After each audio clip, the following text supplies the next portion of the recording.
The duty of a poet. Well, if ever any Merlin ever really spoke in time, the potentials of our tragedies calls for some magic rhyme.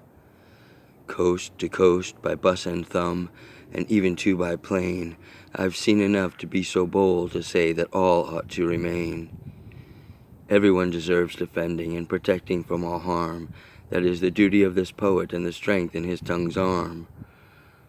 From New England to the Pantol Station, from Astoria to Mexico, through the cornfields of Nebraska to where the desert winds hot blow, from the forests of Connecticut, Massachusetts and Vermont, New Hampshire and the Catskills of New York, by kindness carried through each state, enough to taste its flavor sweet, from the streets of summer Harlem to where this mount now feels my feet.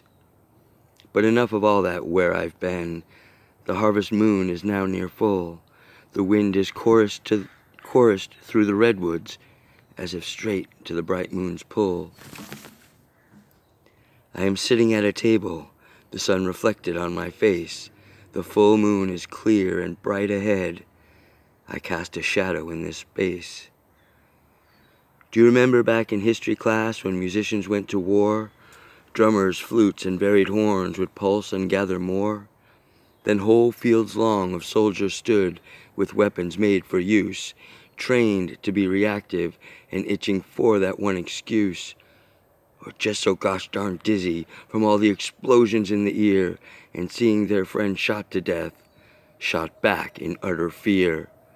So in a flash of carnal hate or fear or righteous zeal, decades worth of a mother's love was lying dead on the battlefield. Then poets like Walt Whitman tried to find some living sense, as the wails that always follow war brought cries from pain immense. Remember back in history class, before our brains were more evolved, and we divided into civil wars instead of problems being solved? Let there be peace where there is no peace. Joseph Stegner, Mount Tamalpiais, California, September 19th, 2002. I shall continue with Merlin. Merlin. What words can be crafted from the well of all spells to summon the spirit of peace? What magical potion of rhythms and rhymes can allure all our illness to cease? What way of words spoken can hush the heart hasty who guesses from only a glimpse? Can somehow a poem bring rain to the senses and heal how the wounded eye limps? May somehow the juice of the word sweetly swallowed enlighten so we can evolve, and the problem of war, no love and its pain, be problems our time comes to solve.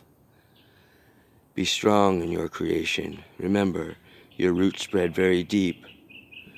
From the dawn of all humanity, you have a lineage to keep.